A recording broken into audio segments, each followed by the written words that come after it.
Let's talk about how to overcome the classic screening line by the gatekeeper, and that is, what is this regarding? So when you hear that, what's your advice to a salesperson to answer that or to come back to that?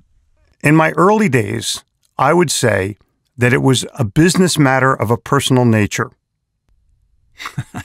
And that stops that question cold. And they go, oh, and that's it. And they'll most of the time put that call through. These days, I would say, well, what's this in reference to? I would say, well, it's about profit, loyal customers, productivity, and amazing morale. Who is in charge of that? I will also tell you that when I first moved to Charlotte 25 years ago, I created my own business of selling sales leads.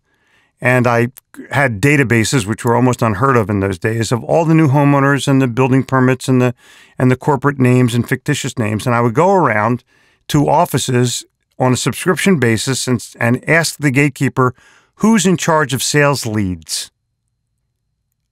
And she would never know the answer. And a boss would always come out to see what it was that I was talking about. And I just gave him a free list of leads and said, listen, this is what I do here. This week's is free. And if you want next week's, you got to pay and I'll call you. Give me your card. And that was my whole spiel. And I could literally 9 out of 10 times I could get through to the decision maker simply by asking a question that they've never heard before. Who's in charge of sales leads? So it's a business matter of a personal nature. Ask a question that the person doesn't really have an understanding of. Or third, just say it's about profit, loyal customers, productivity, and amazing morale. Who can say no to that, Darren? Mm-hmm.